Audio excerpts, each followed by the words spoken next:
اللہ الرحمن الرحیم۔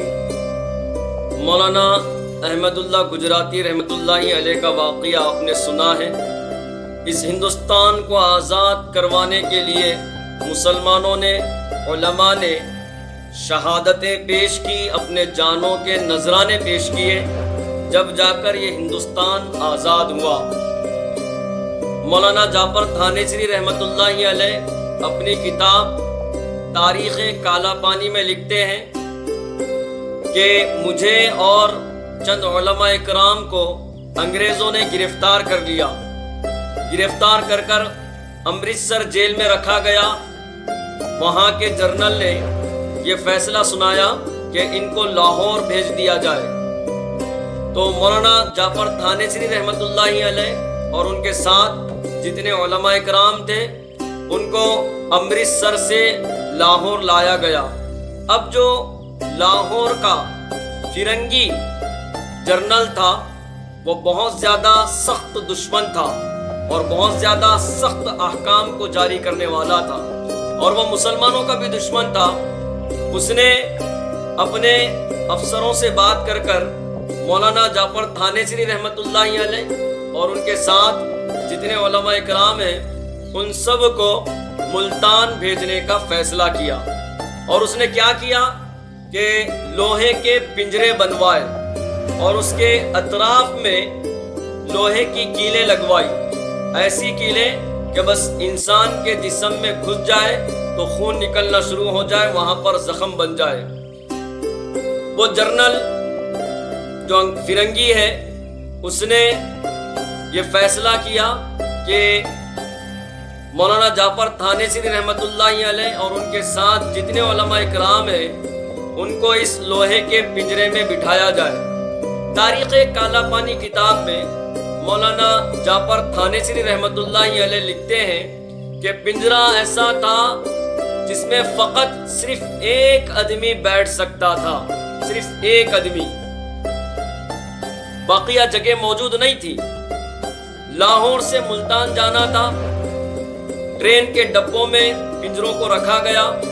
مولانا خود اپنی کتاب میں بیان کرتے ہیں کہ جب ٹرین چلنا شروع کر دی اور بوگیاں یا ڈبے جب آگے پیچھے ہوتے تو پنجرے بھی ہلتے، جس سے وہ لوہے کی کیلیں ہمارے جسم میں گھس جاتی، جسم سے خون نکلنا شروع ہو جاتا۔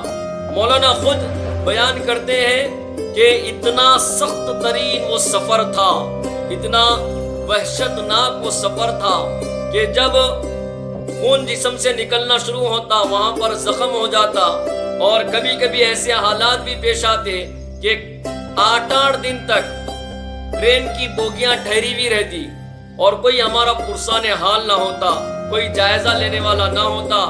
یوں سمجھ لیجئے زخم تو تھے لیکن مرہم لگانے والا کوئی نہیں تھا۔ مولانا جعفر تھانیسری رحمۃ اللہ علیہ فرماتے ہیں 3 مہینے کے عرصے میں لاہور سے ملتان بھیجا گیا۔ اب جب ہم ملتان پہنچے تو وہاں پہ اترتے ہی وہاں کے جنرل نے حکم سنایا کہ تم کو اور تمہارے ساتھیوں کو پھانسی دی جائے گی۔ وہ حکم سننا ہی تھا۔ ہم سارے کے سارے، مولانا جعفر تھانیسری رحمۃ اللہ علیہ کہتے ہیں کہ ہم سارے کے سارے خوش ہو گئے، ہمارے چہروں پر تازگی آ گئی۔ ہماری یہ چہروں کی تازگی اور خوشیاں اس جنرل نے غور کی اور اس نے اپنے بڑے افسران سے رابطہ کیا اور کہا کہ ان کو پھانسی نہ دی جائے۔ ان کو پھانسی کا حکم دینے کے بعد یہ تو خوشیاں مناتے ہیں، ان کے چہرے پر تازگی آتی ہے، یہ خوش ہو جاتے ہیں۔ تو بڑے افسران نے یہ فیصلہ کیا کہ ان کو پھانسی نہ دی جائے بلکہ ہمیشہ کے لیے کالا پانی میں نظر بند کر دیا جائے۔ اس وقت مولانا نے جو الفاظ کہے، جو شعر کہا، وہ میں آپ کو سناتا ہوں۔ مستحق دار کو حکم نظر بندی ملا، مستحق دار کو حکم نظر بندی ملا، کیا کہوں کیسے رہائی ہوتے ہوتے رہ گئی، کیا کہوں کیسے رہائی ہوتے ہوتے رہ گئی۔ یہ وہ علماء ہیں۔ ان کے علاوہ مولانا شیخ الہند رحمۃ اللہ علیہ مالٹا کی جیل میں ان کے اوپر جو سزائیں اور ان کو جو تکالیف فرنگیوں نے، انگریزوں نے دی ہے، جس کا تصور گمان بھی ہم پیدا نہیں کر سکتے۔ میرے بھائی، بہت زیادہ قربانیوں کے بعد، شہادتوں کے بعد یہ ملک آزاد ہوا۔